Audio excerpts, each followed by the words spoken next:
is the patience and the faith of the saints. And notice immediately after it speaks about the deadly wound, we find in verse 11, then.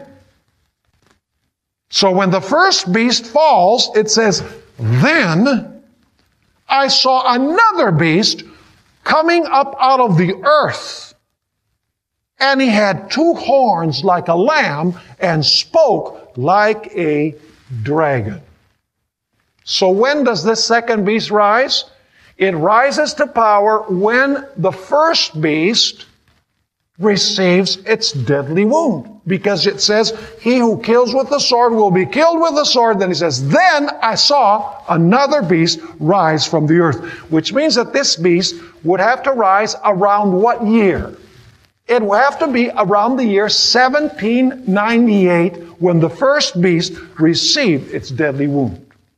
A second characteristic which helps us identify this beast from the earth is that in Revelation 13, beginning with verse 11, there is no reference to waters.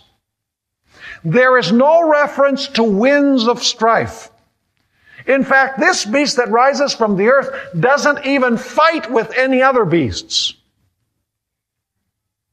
In other words, it does not arise in the midst of strife. Winds of strife represent wars. It doesn't have to conquer any previous nation.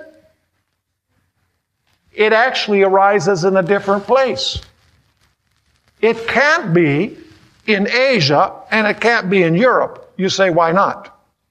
Because if you read Daniel chapter 7, you'll notice that the lion and the bear, which are Asian powers, by the way, rose from the sea.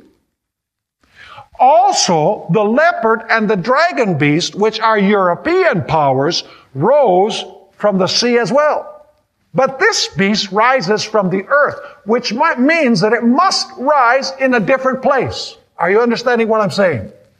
Now, something very important is that prophecy is actually moving from east to west. Because the first 2 beasts are Asian powers. The lion and the bear. The next 2 beasts are European powers. Which is Greece and Rome. And by the way, always moving further what? Further west. So where would you expect this beast from the earth to arise? Probably further west than Europe. And let me ask you, what is it that is west from Europe? The North America, the United States of America. In fact, it's interesting that there are no waters. It rises from the earth. Waters represent multitudes, nations, tongues, and peoples. Let me ask you, when the pilgrims came to the United States, were there lots of people living in this country? Was it like the old country, Europe? Absolutely not. There were very few living here. I'm going to give you some statistics a little bit later on.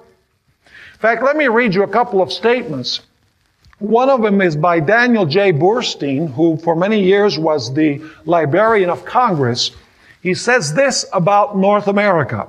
The vacancy of North America was to prove to be its peculiar promise to the world.